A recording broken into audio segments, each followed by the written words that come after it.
News और मैं हूं आपके साथ उजैरा फरहीन। आइए नजर डालते हैं आज की खास खबर पर। भूपेंद्र कुमार ने जनपद प्रयागराज से जानकारी देते हुए बताया, करछना थाना क्षेत्र के अंतर्गत पनासा गांव के देहली भागेसर का मामला, जहां श्याम नारायण पांडे की पुत्री अमृता पांडे को चौकी बगहा के निवासी आयुष तिवारी ने अपने प्रेम जाल में फंसाया और चोरी चुपके अमृता पांडे के घर आकर मिलने लगा। जब परिजनों को इस बात का पता चला तो परिजनों ने आयुष को रंगे हाथों पकड़ा और उसे चेतावनी दी कि वह ऐसा न करे। उसके बावजूद आयुष नहीं माना और लगातार फोन पर कॉल और मैसेज करने लगा। नाबालिग अमृता पांडे दिनांक 4 अगस्त को छत पर नहाने के लिए गई हुई थी। लड़के के धोखे से परेशान होकर उसने छत पर ही फांसी लगाकर आत्महत्या कर ली। अमृता पांडे एक कथावाचक थी। परिजनों का रो रो कर बुरा हाल है। अमृता पांडे की मां ने बताया, गांव के ही कमला शंकर पांडे लेखपाल की सही से आयुष तिवारी अमृता पांडे के घर पे मिलने आता था और अमृता पांडे के साथ गलत काम किया, जिससे प्रताड़ित होकर अमृता ने फांसी लगाकर आत्महत्या कर ली है। परिजन पुलिस प्रशासन व सरकार से न्याय की गुहार लगा रही है। आइए चलते हैं हमारे संवाददाता के साथ। इसके बारे में जो हमारे पड़ोसी कमला लेखपाल, उनके परिवार के सारे लोग मेरी जमीन के लिए मेरे बच्चों को रास्ते घाटे कहीं भी अरझाए फंसाए मारे एक्सीडेंट किए कर रहे हैं बराबर। अब उसके लिए हम लोग जो दौड़ते हैं थाने चौकी में, तो वो क्या करता है, मेरे घर में पीछे के दरवाजे से 4 गुंडा बुला के घुसेरता है। उसी के सह से उसी की छत पर से आते थे। अब वो आते थे यहाँ घर में बिटिया खेली रहे। अरे जिसके साथ आते थे वो लोग कौन थे, क्या नाम है उनका? जिसके साथ आते थे तो कभी हम लोगों को पता नहीं था। एक बार आए तो वो जो नेता है उनके साथ आया था। उसके बाद सामने कभी ना यहाँ उसका वो राम सिंह तिवारी है, वही लेके आया था। उसके बाद संजोग से वही ने बताया कि जरा अमृता के मोबाइल का ध्यान रखो, तो कोई आता है रात की, उसी के साथी है, उसी ने बताया तो हम लोग उसके मोबाइल का ध्यान रखा। फिर कल एक बात सीओ के घर है तो होना फिर आए। जब दिन में आता था इधर से आता था, रात में आता था उधर से। अच्छा, अमृता पांडे की जिस समय आपको जानकारी हुई, उसमें किस अवस्था में बॉडी थी? उसकी गए तो जैसे देखे हमें तो लगा वो नहाने गई है। जब गए वहाँ देखे तो लटका हुआ, तो कुछ समझ नहीं आया। जल्दी उठा हटाए, जल्दी बद्दी खोले। ये लड़का तो उसको गोद में उठा लिया तो ढीला हुआ, बद्दी खोले, कुछ हमें समझ नहीं। हम लोग सोचे कि अभी जान हो तो इसको जल्दी ले चले। आज सुबह का टाइम था, वो बच्चा स्कूल जाने के तैयार था। इनके पापा उठे तो पुल पर घूमने चले गए। वो क्या चीज था? रस्सी थी, क्या थी? नहीं, वो साड़ी थी। साड़ी से? हाँ, वो साड़ी थी, लेकिन जैसा बांधा था वो ढीला लग रहा था। मतलब ऐसा कोई ऐसा बात नहीं है। सुबह कितने बजे की घटना है ये? सुबह कम से कम 7 बजे घटना है। कहे कि वो सुबह उठी, हर पूरे जगह झाड़ू लगाई, पोछा लगाई, फिर वो फूल तोड़ के रखी है। आज सोमवार है, सावन का हर सोमवार व्रत करती थी। पार्थिव शिवलिंग बना के पूजा 2 घंटा सेक करती थी अपने आप।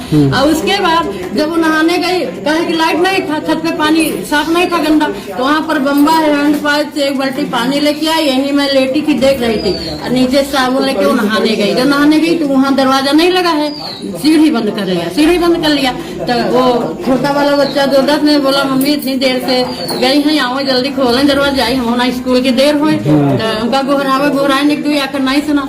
हम गए दरवाजा और जब पीटा, गोहरावा नहीं सुने। और उसके बाद तो ये वाला लड़का सोच रहा है, इन्हें बुलाओ, उठे तो देखें दरवाजा खोले कोशिश करें, जब नहीं खुला तो बगल में किचन में इतना जगह हुक्का हुआ, तो कुर्सी रख के उसके से सीढ़ी उतरे तो दरवाजा खोले। जब हम लोग गए देखे तो लटके हुए थे, तो हमें मतलब एकदम चकमा खा के गिर गए। तो जल्दी से रोने लगा, जल्दी से ऐसे उठाया ऊपर, खोलने लगा, जल्दी खोलने लगे। फिर पानी होने लिया के उसको डालने लगे, पीने लगे, लेकिन उसको तो प्राण ही नहीं था। तो आपको क्या लगता है, क्या अमृता पांडे जो थी अपने से फांसी लगाई है? आखिर क्या कुछ नहीं कर सकती? ऐसा तो नहीं कि उसका ऐसा दिमाग। किसके ऊपर शंका है कि शंका बस वही कमला प्रसाद परिवार, उसके कमला लेखपाल, उसके सारे परिवार, उस साइड के सब जितने हैं। आखिर क्या उन लोगों से कभी किसी चीज से लेकर विवाद वगैरह था या ऐसे ही? नहीं, ऐसे ही नहीं। हम लोगों से विवाद चल रहा है, हमारी जमीन हड़प रहा है, हमारी रजिस्ट्री की नाम हमारे है, वो बना लिया जबरदस्ती। सन 86 में हमारे ससुर हमारी जमीन लिखाए थे, उसको अपने बेटे के नाम कमला लेखपाल 2016 में लिख दिया। दोनों भाई मिलके अपने बेटे के नाम प्रशांत और पीयूष के नाम। और उसके बाद हमारे घर उस समय कोई नहीं था, बच्चे बहुत छोटे छोटे थे।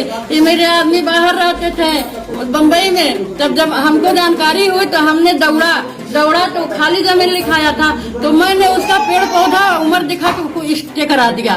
स्टे करा के उसका कमिश्नरी जांच कराया, मुकदमा लगाया। अच्छा, कुल मिला के जब पुरानी रंजिश और जमीन का विवाद था, जमीन आखिर आपकी बच्ची जो थी कभी किसी से बातचीत हुआ या फिर ऐसा करते थे जिस तरह? बातचीत नहीं, जब वो लोग लड़ाई झगड़ा करते हम लोग लड़ाई झगड़ा करने लगना ही है। बच्चे वीडियो बनाती थी, हम बोलते थे तुम लोग वीडियो बनाओ, वीडियो बहुत सारा बना के रखते थे। यही है हमारे बच्चे जो रहते हैं, बोले कोई गाली मत दो, पूछ कर है आपको वीडियो बहुत सारा है, दिखाया हूँ। हर समय पक करता था और बोलता है कथा बाचक हुई है, इसके मुँह में कुरखा छूटा। अच्छा, ये जो आयुष तिवारी का नाम आ रहा है इसमें, हाँ। आयुष तिवारी का इसमें क्या रोल? आयुष तिवारी उन्हीं के सह से, उन्हीं लोगों के सह से आयुष तिवारी आया। वो पता नहीं, वो राम सिंह तिवारी में मिला हुआ था, तो हमको ये सब पता नहीं है, लेकिन वो आया, उसको हम लोग आयुष तिवारी को। अच्छा, आयुष तिवारी से कितने दिनों से इनका संपर्क था? ये नहीं पता था, ये पता ही नहीं था। जब कल हमारे हाथ में मोबाइल लगा, जब जाने तब पता चला कि वो आया। उसको बताया कौन? वही राम सिंह तिवारी ने बताया कि जरा उनके मोबाइल ध्यान रखो, ऐसा ऐसे बोल रहा है, उसके साथ ही रहता है। तो वही हम मोबाइल लिया, बेटा मोबाइल तो मैसेज कर रहा था फेसबुक से। तो ये छोटे वाले बेटे से कहा कि तुम्हें मैसेज कर क्या कर रहा है? बोल रहा है कि और कहा कहीं खुल जाएंगे? तो बोले हाँ यार सब लोग जाएंगे, कोई नहीं है, सब लोग जाएंगे, अकेले रहेंगे। हम लोग ये मैसेज किए तो बोला 1 बजे आता है। बोला 1 बजे आता हूँ, तो 1 बजे करेक्ट वो आया। जब आया तो हम लोग एक प्रकार की जाल बिछाए थे, कोई वहाँ गैया घर में हो गया, कोई वहाँ, कोई सामने कोई नहीं था। तो यहाँ चढ़ने लगा तो कोयल की आवाज निकाल रहा था, कू कू कू। और मैसेज किया कि बाहर आओ। तो पहली बार जब आया वो पीछे साइड गया बाइक से, 2 लोग थे।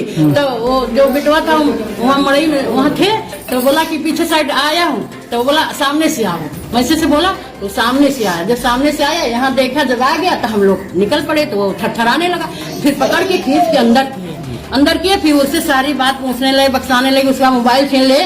तो बताया, घोड़े मुड़े गिरने लगा, कहने लगा, फिर बताया सब कुछ ये सब किया। मतलब जो वो बताया वो सब नहीं कुछ बताया। उसका मोबाइल छीना तो उससे पता चला कि हाँ मैसेज से बात करता था, वीडियो भेजा है गंदा, उसका मतलब शोषण करता था, उसको ब्लैकमेल करता था, और ऐसी कोई बात अच्छा, ये जो राम श्रीमन तिवारी हैं जिनके साथ ये आयुष रहता था, हाँ। उनके बारे में आप क्या कहना चाहेंगे? उनका आपसे कैसे संपर्क? उनका हमारा नहीं, वो हमारे बहुत पुराने रिश्तेदार हैं। अच्छा। पुराने रिश्तेदार हैं तो आते जाते रहते। लेकिन उनके साथ जो आया 1-2 बार ठीक है आया, कोई भी आएगा, पानी पिया, चाय पिया गया। लेकिन उसको हमारा घर का नंबर कैसे मिला? वो हमारे बिटिया से क्यों संपर्क किया? उसको फोन करना चाहिए, तो हम लोगों को पास करना चाहिए। तो इसमें आपको लगता है कि आयुष तिवारी ने जो भी किया उसमें राम श्रीमन तिवारी का भी हाथ है? हो सकता है उनका भी हाथ है, हो सकता है मेरे पटीदार का हाथ तो जरूर है। एक कमला लेखपाल पूरे, कहा कि बिन इन लोगों के साथ से तो कोई आ नहीं पाता। अभी थोड़े दिन की बात है, एक वकील है मेजा में, वो थोड़ा धरना उसको फंसाओ चाहता, तो आया, हम लोगों को पता नहीं था। इनके पापा भी पत्रकार थे, वो भी पत्रकार। तो जब वो आए तो हम लोगों को देखे नहीं थे, तो इधर से आ गए। तो कमला लेखपाल उठा, उसका बेटा उसका वीडियो बना लिया। तो वीडियो बना लिया, फर्जी जाके लिखा दिया, गोया तो छिनौती किया, क्या वो झूठ फुरा लिखा दिया। कि तब क्या कर रहा, मेरे दुश्मन से, कमला लेखपाल बोले मेरे दुश्मन से तू जाके मिले हो। अरे वो वही श्रीवास्तव क्या है, आलोक श्रीवास्तव, मेरा वकील है, यहाँ कहे चोर बना का। तो आप क्या चाहती हैं शासन प्रशासन से? किस तरीके? शासन से, योगी जी से हम कहते हैं, एक माँ का दर्द है कि उन लोगों को जो इसका विरोध करे हो, मेरे बच्ची के जान के पड़े हो, उसको कड़ी से कड़ी कार्रवाई होनी चाहिए। आपका परिचय? मेरा परिचय है मोहिनी पांडे, मंडल किसान यूनियन की मंडल महासचिव हूँ।